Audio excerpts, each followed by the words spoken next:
Hello दोस्तों, इस video में हम हमारे टेलीग्राम क्यूज का एक्सप्लेनेशन देखेंगे जो कि 15 अप्रैल को किया गया था। और उस दिन के जो स्कोरर हैं नीतू 46 और Jitendra 39 and Pankaj 27।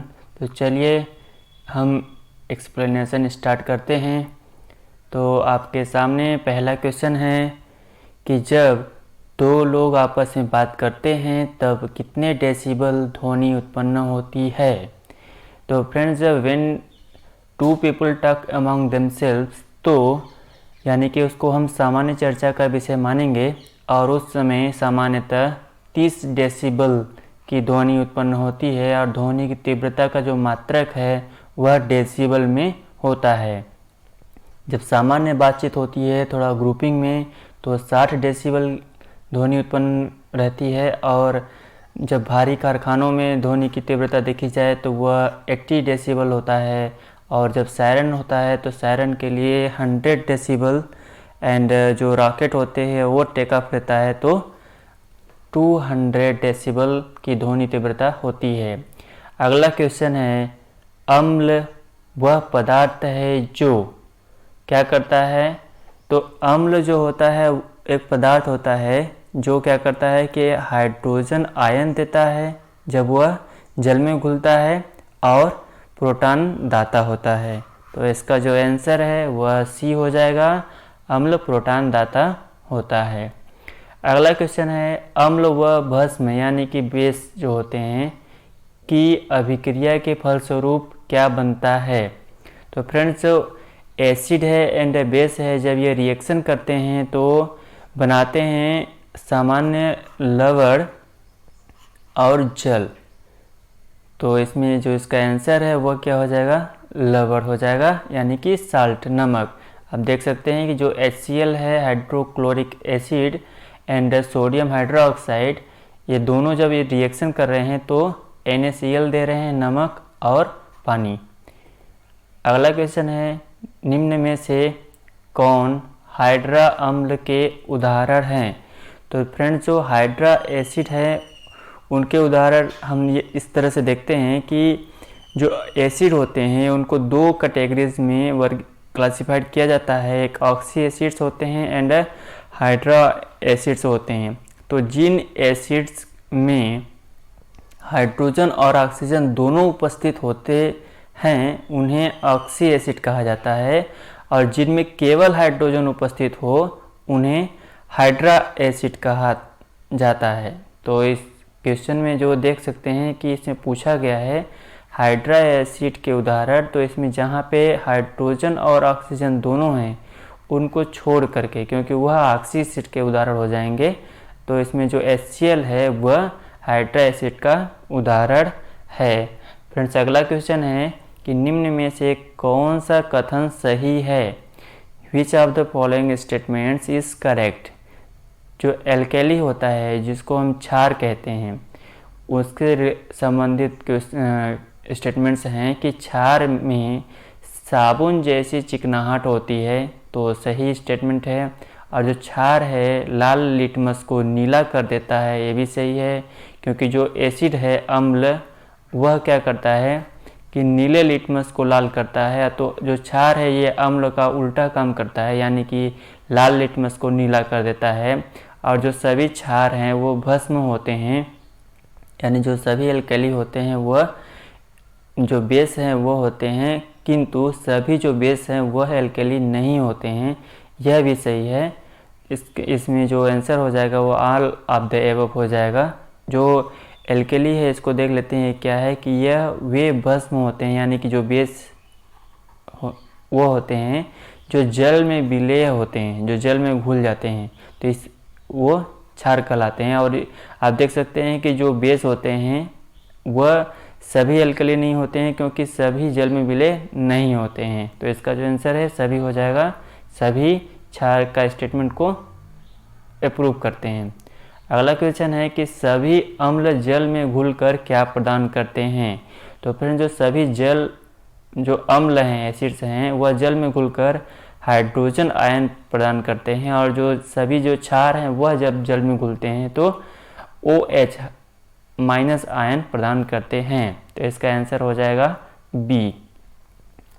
Next question is which ion contains equation solution of basis.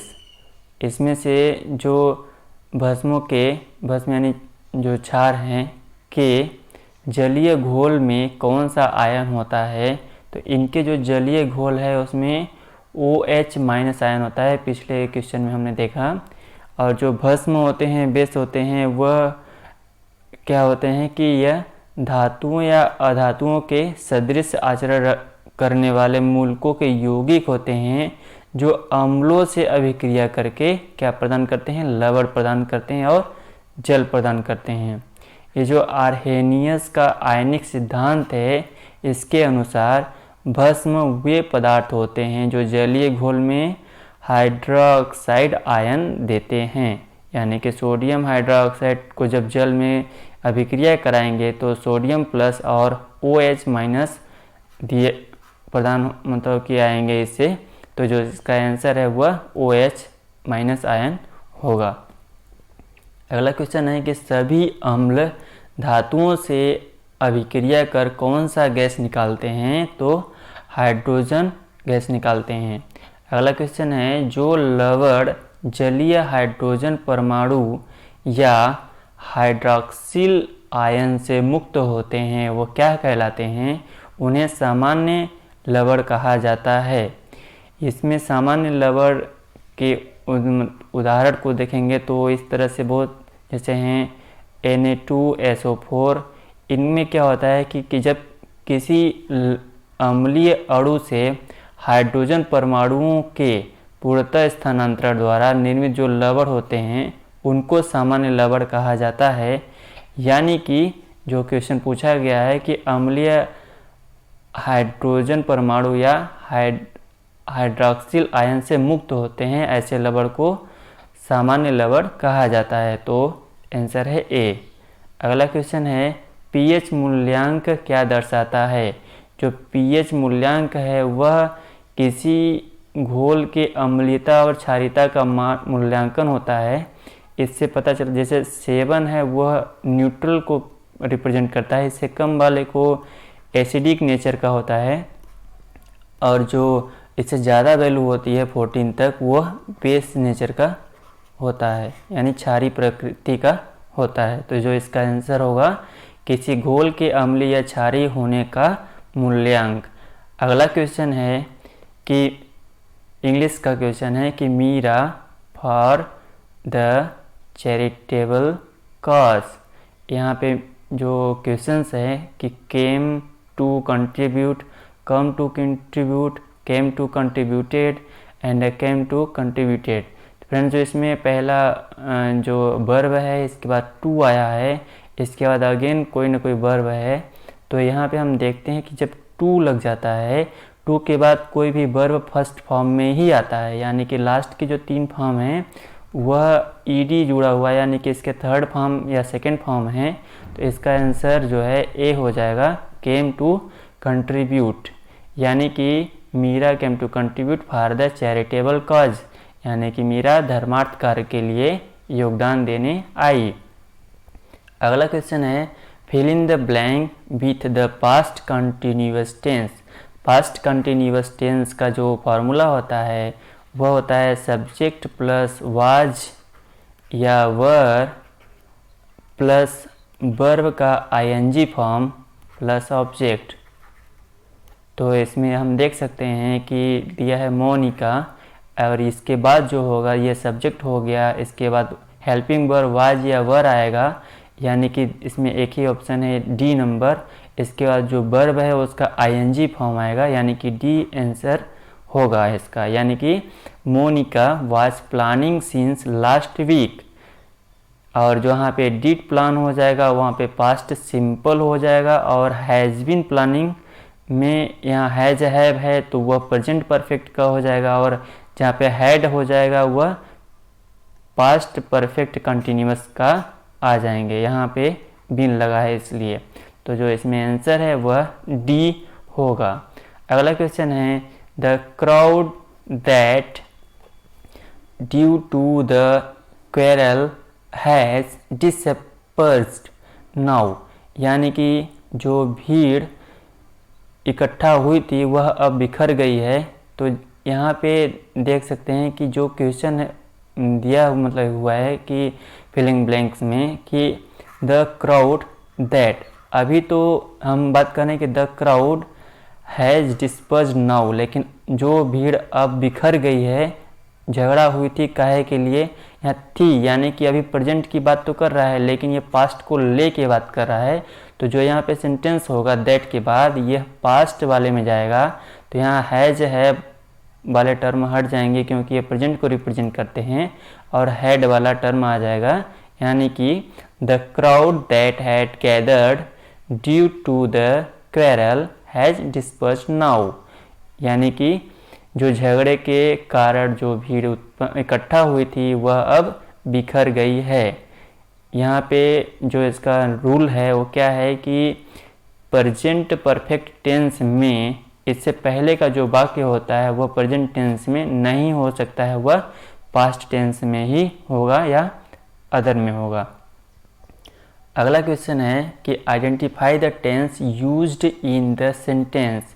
Sentence में है Nick has purchased a new laptop, यानी कि सब्जेक्ट है, हेल्पिंग वर्ब है और यहाँ पे वर्ब का फॉर्म फर्स्ट तो नहीं है, सेकंड या थर्ड है यानी कि थर्ड, और यहाँ पे ऑब्जेक्ट है। तो जब सब्जेक्ट है, हेल्पिंग वर्ब और हेल्पिंग वर्ब में हैज़ हैव है यानी कि हैज़ है, सब्जेक्ट सिंगुलर इसलिए हैज़ है, प्लूरल होता तो यहाँ पे हैव होता, यानी कि हैज़ हैव जहाँ पे हेल्पिंग वर्ब होता है वह प्रेजेंट परफेक्ट टेंस के एग्जाम्पल होते हैं। तो यहाँ जो ये सेंटेंस है वह प्रेजेंट परफेक्ट टेंस का होगा, तो आंसर हो जाएगा ए। अगला क्वेश्चन है द स्टार्स, यहाँ पे जो सेंटेंस बनेगा यहाँ से स्टार्स यानी कि प्लूरल की बात कर रहा है, तो जो वर्ब होते हैं वह हमेशा प्लूरल फॉर्म में ही होते हैं और जो present indefinite tense, present simple tense होता है वह नियमित जो यूनिवर्सल लॉज होते हैं, रूल्स होते हैं उनको रिप्रेजेंट करता है और जो आदतें होते हैं, हैबिट्स या जो यूनिवर्सल ट्रूथ होता है उसको रिप्रेजेंट करता है। द स्टार्स की बात कर रहा है, जो तारे हैं उनकी, और ये यूनिवर्सल ट्रूथ होते हैं। तो इसमें जो प्रेजेंट सिंपल टेंस का ये एग्जांपल आएगा और ये जो वर्ब है इसमें लगेगा, सब्जेक्ट इसमें क्या है, प्लूरल है, तो वर्ब रहेगा वो अपने प्लूरल फॉर्म में ही आएगा जैसा कि हमेशा होता है। तो यहाँ साइंस ये सिंगुलर के लिए यूज हो जाएगा, यहाँ पे केवल साइन रहेगा, तो आंसर हो जाएगा बी, यानी कि the stars shine bright at night. अब अगला क्वेश्चन एप्टी रीजनिंग का है। यहाँ पे हम देख लेते हैं कि इस तरह के जो क्वेश्चन होते हैं इनमें एक शब्द दिया जाता है, एक वर्ड दिया जाता है और उसमें जो अलग अलग लेटर्स होते हैं उनके लिए कौन सा अंक रिप्रेजेंट करेगा इसको बताया जा रहा है। इसमें एक उदाहरण देके भी दिया है, जैसे के है, इसको 1031 से रिप्रेजेंट किया जाता है, यानी कि यहाँ का 1 और यहाँ का 0, यानी कि यहाँ पे के ये वाला टर्म आ रहा है, यानी कि इधर चलेंगे और इधर चलेंगे, जो पॉइंट मिलेगा वहाँ पर उस यहाँ की संख्या मिला के जो शब्द मिलेगा उसको रिप्रेजेंट किया जाएगा। तो यहाँ पे जो स्केम है इसके लिए कौन सा जो संख्याओं का ग्रुप है वह क्या होगा, इसमें देखते हैं कि जो स्केम है, स्केम में पहला है यस, तो यस के लिए देख लेते हैं 0 0, यानी कि इधर से गया 0, इधर से आया 0, यहाँ पे यस है तो पहला ठीक है। 1 और 3 में आ रहा है 1, इधर से गए और 3 यहाँ पे गए तो यहाँ पे पी आ रहा है, हमें दूसरे जगह पे क्या चाहिए, सी चाहिए, यहाँ पी नहीं चाहिए, तो पहला वाला स्टेटमेंट ये ऑप्शन गलत हो जाएगा। दूसरे वाले में देखते हैं कि 1 and 1, यहाँ इधर से 1 गया इधर से 1 आया तो यस आ रहा है। दूसरे में 0 4 है तो 0 इधर से गए और इधर से 4 गए तो यहाँ पे सी आ रहा है। तीसरे में 8 6 है, यानी कि यहाँ पे 8 इधर से गए और 6 यहाँ पे गए तो यहाँ पे ए आ रहा है, तो ए मिल गया हमें। और तीसरे में हमें चाहिए क्या, एम चाहिए, चौथे वाले जो लेटर है उसमें, यानी कि इसमें 5 9 दे रहा है, तो 5 इधर से गए और 9 यहाँ पे पहुँचे तो यहाँ पे हमें एम मिल गया, यानी कि दूसरा वाला जो ऑप्शन है वह करेक्ट हो जाएगा। तीसरा वाला हम क्रॉस चेक कर सकते हैं, जैसे 2 3 है तो 2 इधर से गए 3 इधर से गए तो यस मिल रहा है, और 2 2 में हमें कितना मिल रहा है, n मिल रहा है, जो कि हमें यहाँ पे c चाहिए, तो ये ऑप्शन रिजेक्ट हो जाता है। और लास्ट वाले को भी क्रॉस चेक करके देख लेते हैं। 3 2 में पहला वाला है तो 3 इधर से गए 2 इधर से गए तो s मिल रहा है, 4 0 में हमें c मिल रहा है, ठीक है। और 6 6 में हमें यहाँ पे 6 इधर से गए 6 इधर से आए तो j मिल रहा है, यानी कि यह करेक्ट नहीं है। आंसर है बी। इस तरह के क्वेश्चंस जनरली 1 2 आ जाते हैं, आपको याद रखना चाहिए। अगला क्वेश्चन है कि जो कथन है और उसके जो निष्कर्ष हैं, इसमें देख सकते हैं पहला जो स्टेटमेंट है, 2 स्टेटमेंट दिए गए हैं और इनके आधार पर क्या निष्कर्ष निकाला जाता है, यह क्वेश्चन है। तो पहला स्टेटमेंट है कि सभी एस्ट्रोनॉम वैज्ञानिक है, यानी कि हम एस्ट्रोनॉम जितने हैं वह सभी क्या है, वह साइंटिस्ट हैं, वैज्ञानिक हैं। और दूसरा स्टेटमेंट है कि कुछ वैज्ञानिक जो है पायलट हैं, यानी कि इनमें से कुछ वैज्ञानिक मान लेते हैं कि इतना थोड़े से वैज्ञानिक क्या हैं, यह पायलट हैं। तो अब इस निष्कर्ष क्या निकल रहा है कि सभी एस्ट्रोनॉमर्स पायलट हैं, यानी कि एस्ट्रोनॉमर जो है पायलट है, इनका संबंध यहाँ से संबंध नहीं आ रहा है कथन के अकॉर्डिंग, तो पहला निष्कर्ष गलत हो जाएगा। दूसरा है कि कुछ पायलट एस्ट्रोनॉमर्स हैं, तो पायलट और एस्ट्रोनॉमर्स का संबंध स्टेटमेंट के अकॉर्डिंग है ही नहीं, तो दूसरा वाला भी गलत हो जाएगा। तीसरा में है कि कुछ पायलट वैज्ञानिक हैं, तो जो कुछ पायलट हैं ये वैज्ञानिक हैं, ये वैज्ञानिक वाला टर्म है, तो यह सही स्टेटमेंट जो निष्कर्ष निकल रहा है। और चौथा निष्कर्ष क्या है कि सभी वैज्ञानिक एस्ट्रोनॉमर्स हैं, यानी कि जो सभी साइंटिस्ट हैं वह एस्ट्रोनॉमर्स हैं। यह स्टेटमेंट नहीं है, स्टेटमेंट है कि सभी एस्ट्रोनॉमर्स हैं वह वैज्ञानिक हैं, सभी वैज्ञानिक एस्ट्रोनॉमर्स नहीं है, तो चौथा वाला भी गलत हो जा रहा है, यानी कि केवल 3 जो निष्कर्ष है वह अनुसरण कर रहा है, तो आंसर हो जाएगा सी।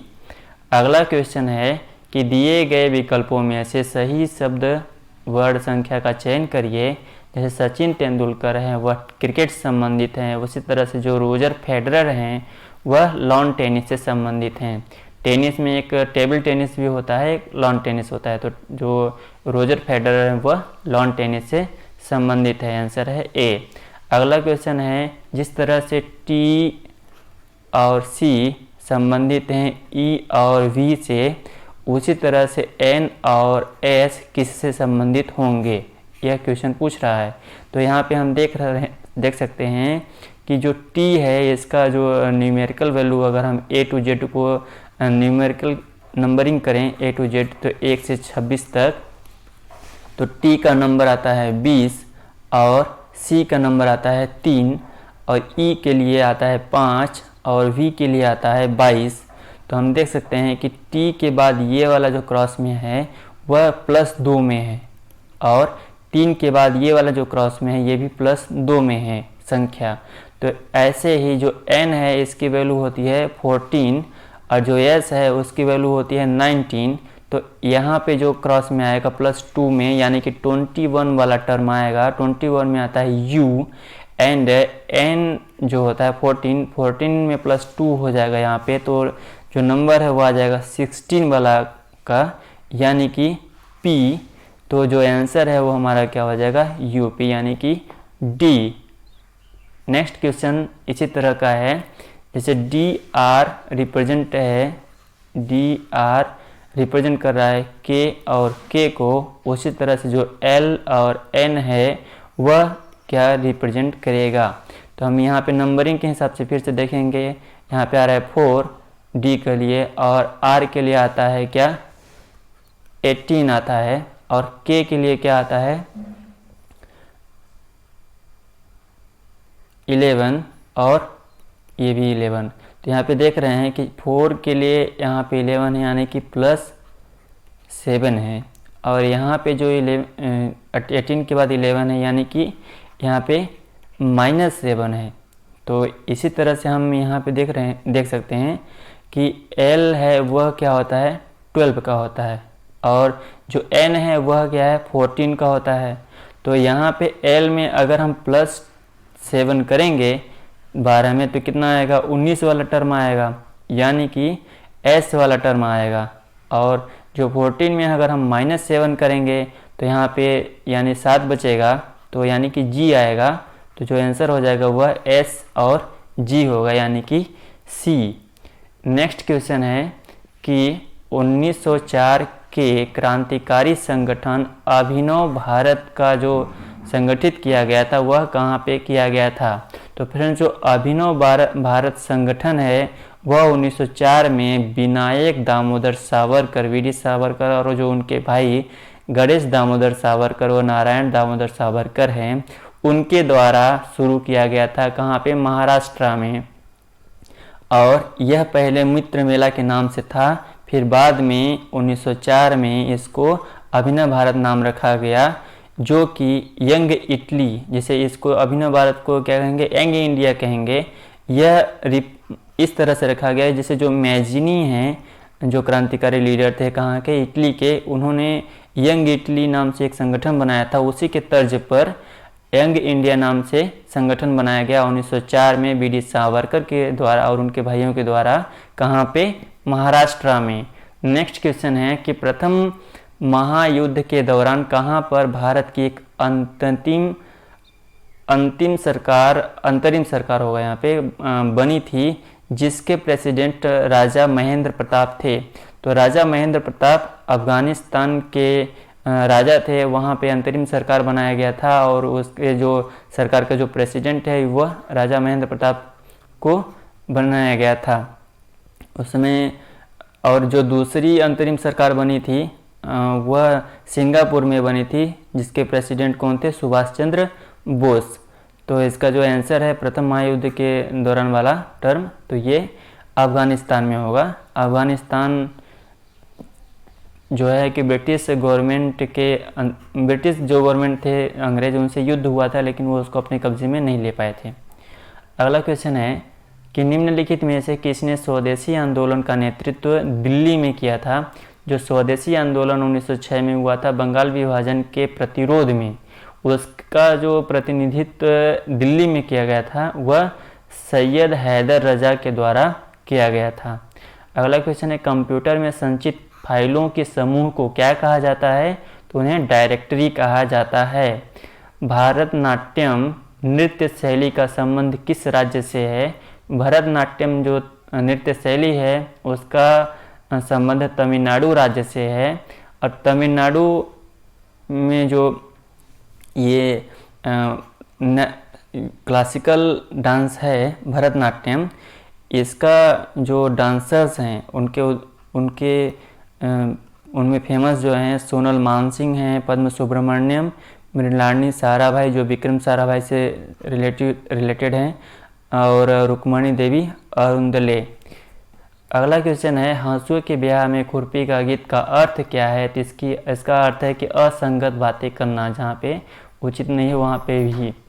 और राष्ट्रीय विकास परिषद का अध्यक्ष कौन होता है। तो राष्ट्रीय विकास परिषद का अध्यक्ष जो पदेन अध्यक्ष होते हैं वह प्रधानमंत्री होते हैं, और इसके जो सचिव होते हैं वह जो योजना आयोग या अभी जो प्रेजेंट में नीति आयोग है उसके जो प्रेजेंट जो सचिव होते हैं वो उसके जो राष्ट्रीय विकास परिषद है उसके पदेन सचिव होते हैं। और सभी राज्यों के मुख्यमंत्री और जो योजना आयोग के सभी सदस्य जो हैं और ये राष्ट्रीय विकास परिषद के पदेन सदस्य भी होते हैं। आंसर है ए। और राष्ट्रीय विकास परिषद का जो गठन है वह 6 अगस्त 1952 को किया गया था। अगला क्वेश्चन निम्नलिखित में से कौन सी संस्था कृषि एवं ग्रामीण विकास के लिए रीढ़ से संबंधित काम करती है।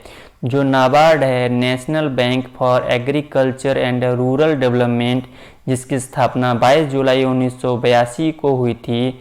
यह संस्था कृषि एवं ग्रामीण विकास के लिए रीढ़ देने का काम करती है। इसका मुख्यालय मुंबई में है और जो इसके प्रेजेंट चेयरमैन है वह गोविंद राजीजू चिंतला हैं। अगला क्वेश्चन है, निम्नलिखित में से किस पद का संबंध आरबीआई के कार्य नहीं है? आरबीआई का जो कार्य है खुले बाजार परिचालन का और आरक्षित नकदी निधि अनुपात का और चल निधि समायोजन सुविधा का, और जो सेंसेक्स का काम है यह इसका नहीं है। सेंसेक्स का कार्य जो शेयर मार्केटिंग का काम होता है, शेयर मार्केटिंग में जो टॉप 30 या 20 जैसे स्टॉक मार्केट्स होते हैं, बॉम्बे स्टॉक मार्केट हो गया और नेशनल स्टॉक मार्केट्स हो गए, इनका काम है ये जो सेंसेक्स है। बाकी के जो 3 काम है वह आरबीआई के हैं। तो आंसर हो जाएगा सी, जो कि आरबीआई का काम नहीं है सेंसेक्स। आरबीआई की जो स्थापना है वह 1 अप्रैल 1935 को हुई थी। इसका मुख्यालय मुंबई में है। इसके जो प्रेजेंट गवर्नर है शक्तिकांत दास हैं, और जो फर्स्ट गवर्नर थे 1935 में जब इसकी स्थापना हुई थी ऑसबर्न स्मिथ थे। और जो इसका राष्ट्रीयकरण हुआ था वह 1 जनवरी 1949 को हुआ था। भारत देश आज़ाद हुआ 15 अगस्त 1947 को। आज़ादी के बाद यह पाकिस्तान के केंद्रीय बैंक का भी काम करता था, इसलिए जब पाकिस्तान ने अपना केंद्रीय बैंक का गठन कर लिया इसके बाद आरबीआई का राष्ट्रीयकरण किया जा सका, यानी कि 1 जनवरी 1949 को। अगला क्वेश्चन है, राष्ट्रपति ने तीसरी बार राष्ट्रीय आपातकाल की उद्घोषणा कब की थी? तो तीसरी बार जो अभी तक भर में 3 बार राष्ट्रीय आपातकाल भारत देश में लग चुके हैं। जो तीसरी बार जो राष्ट्रीय आपातकाल की उद्घोषणा हुई थी वह 26 जून 1975 को हुई थी। और 26 जून 1975 को उस समय तत्कालीन जो प्रधानमंत्री थी इंदिरा गांधी थी, उस समय जो 1975 है वह आंतरिक जो विद्रोह था, अशांति, उसके कारण यह लगाया गया था। और जो पहला जो राष्ट्रीय आपातकाल है वह अक्टूबर 1962 में अरुणाचल प्रदेश में जो चीन आक्रमण किया था उसके दौरान लगाया गया था। और जो दूसरा राष्ट्रीय आपातकाल है वह दिसंबर 1971 में भारत पाकिस्तान के युद्ध के दौरान लगाया गया था। अगला क्वेश्चन, देश में दूसरी बार राष्ट्रीय आपातकाल कब लगाया गया था? तो अभी यह कब लगाया था? 3 दिसंबर 1971 में, जब भारत पाकिस्तान का युद्ध हुआ था और उसी दौरान बांग्लादेश एक स्वतंत्र देश के रूप में उभरा था। अगला क्वेश्चन, देश में पहली बार राष्ट्रीय आपातकाल की घोषणा कब की गई थी? यह जब चीन ने भारत पर आक्रमण किया था 26 अक्टूबर 1962 में की गई थी, यानी कि ए। अगला क्वेश्चन, निम्न में से किस नदी को बिहार का शोक कहा जाता है? तो बिहार का शोक वह कोसी नदी को कहा जाता है। जो कोसी नदी नेपाल से निकलती है और बिहार के रास्ते होते हुए चल जाती है, और यह बिहार में बहुत ज़्यादा बाढ़ लेके आ जाती है, इसलिए इसे बिहार का शोक कहा जाता है। और सबसे ज़्यादा अपनी डायरेक्शंस, अपनी जो रास्ता है वो बदलने वाली नदियों के रूप में भी इसे जाना जाता है, कोसी नदी को। अगला क्वेश्चन, निम्नलिखित में से कौन सी नदी बंगाल का शोक कहलाती है? बंगाल का शोक दामोदर नदी को कहा जाता है। और दामोदर नदी जो है वह पश्चिम बंगाल और झारखंड में बहने वाली एक नदी है, जो कि झारखंड के छोटा नागपुर पठार से निकलती है और हुगली नदी यानी कि गंगा नदी में जाकर के मिल जाती है। इस पर एक परियोजना चली है जिसे दामोदर घाटी परियोजना के नाम से जाना जाता है। अगला क्वेश्चन है, गोदावरी नदी का उद्गम स्थल कहाँ है? गोदावरी का जो उद्गम स्थल है वह त्र्यंबक गांव, जो कि नासिक महाराष्ट्र में स्थित है, वहाँ से निकलती है। और यह नदी बंगाल की खाड़ी में जाकर के मिलती है, और इसे दक्षिण गंगा भी कहा जाता है। और इसकी जो लंबाई है वह 1465 किलोमीटर है। अगला क्वेश्चन है, सुदीरमान कप किस खेल से संबंधित है? तो सुदीरमान कप जो है वह बैडमिंटन से संबंधित है। भारत का प्राचीनतम फुटबॉल टूर्नामेंट है कौन सा? तो भारत का प्राचीनतम फुटबॉल टूर्नामेंट डूरंड कप है, जो कि 1888 ईस्वी में स्टार्ट हुआ था। और संतोषी ट्रॉफी 1941 ईस्वी में स्टार्ट हुआ था। और जो डेविस कप है वह टेनिस से संबंधित है। और जो सुब्रतो कप है वह 1960 में स्टार्ट हुआ था। इसमें पहला प्राचीनतम पूछ रहा है, यानी कि इसका आंसर है वह डूरंड कप हो जाएगा। अगला क्वेश्चन, मध्य प्रदेश राज्य के किस जिले को ओमकारेश्वर परियोजना से लाभ नहीं मिलता है, तो मध्य प्रदेश में जो दक्षिण के ज़िले हैं उनमें जो श्योपुर है वह उत्तर का ज़िला है, इसको लाभ नहीं मिल पाता है। बाकी जो धार, झाबुआ, खंडवा है यह ओमकारेश्वर परियोजना का लाभ ले पाते हैं। ओमकारेश्वर परियोजना नर्मदा नदी पर स्थित है। अगला क्वेश्चन है, निम्न में से सरदार सरोवर परियोजना में शामिल राज्य नहीं है। तो सरदार सरोवर परियोजना में जो शामिल राज्य नहीं है वह है उत्तर प्रदेश, क्योंकि जो सरदार सरोवर परियोजना है उसमें मध्य प्रदेश, गुजरात और राजस्थान की संयुक्त परियोजना है। तो आंसर है डी। अगला क्वेश्चन निम्नलिखित किस नदी पर महेश्वर परियोजना बनाई गई है? यह नर्मदा नदी पर बनाई गई है। अगला क्वेश्चन, मध्य प्रदेश में स्थित राजघाट बांध किस नदी पर स्थित है? यह बेतवा नदी पर स्थित है। अगला क्वेश्चन, मध्य प्रदेश और महाराष्ट्र की संयुक्त परियोजना कौन सी है? तो महाराष्ट्र और मध्य प्रदेश की संयुक्त परियोजना पेंच परियोजना है। और कौन सी नदी पर जोगट परियोजना बनाई गई है? यह हथनी नदी पर बनाई गई है। 52 थड़ी परियोजना किन राज्यों की संयुक्त परियोजना है? तो यह महाराष्ट्र और मध्य प्रदेश की संयुक्त परियोजना है। और बाण सागर परियोजना किस नदी पर बनाई गई है? तो यह सोन नदी पर बनाई गई है। और यह मध्य प्रदेश, उत्तर प्रदेश और बिहार की संयुक्त परियोजना है। और निम्न में से किस संगठन ने सरकारी प्रतिभूति अधिग्रहण कार्यक्रम यानी कि government securities acquisition program start किया है? तो यह आरबीआई ने किया है। जलवायु परिवर्तन के लिए कानून लाने वाला पहला देश निम्न में से कौन बन गया है? तो यह न्यूजीलैंड बन गया है, जो ऑस्ट्रेलिया महाद्वीप में स्थित एक देश है। अगला क्वेश्चन, निम्न में से किस देश ने स्वेज नहर को अवरुद्ध करने के बाद एवर गिवन शिप को जब्त कर लिया है? तो यह जो मिस्र देश है उसने इजिप्ट के नाम से भी जाना जाता है। और जो स्वेज नहर है ये इसी देश का जो नॉर्थ और ईस्ट वाला पार्ट है उन्हीं में से होते हुए निकलती है, लाल सागर और भूमध्य सागर को जोड़ती है। तो इसको अवरुद्ध कर दिया किसने? मिस्र ने। अगला क्वेश्चन है कि विश्व कला दिवस कब मनाया जाता है? तो यह 15 अप्रैल को मनाया जाता है। अगला क्वेश्चन, निम्न में से कौन भारत की पहली महिला क्रिकेट कमेंटेटर हैं? भारत की पहली महिला क्रिकेट कमेंटेटर वह चंद्रा नायडू हैं। फ्रेंड्स, जो 15 अप्रैल को क्विज हुआ था उसमें जो स्कोरर हैं नीतू बैस, जिन्होंने 46 हाईएस्ट मार्क्स लाए थे आउट ऑफ 50। और सेकेंड नंबर पे हैं जितेंद्र धाकर 39 नंबर, और मिस्टर पंकज 27 और सूरज 26 एंड विकास 16 नंबर लाए हैं। फ्रेंड्स, इस वीडियो में इतना ही। अगले वीडियो में हम उस दिन के क्यूज एक्सप्लेनेशन के साथ आपके सामने आएंगे। तब तक के लिए धन्यवाद। Thank you.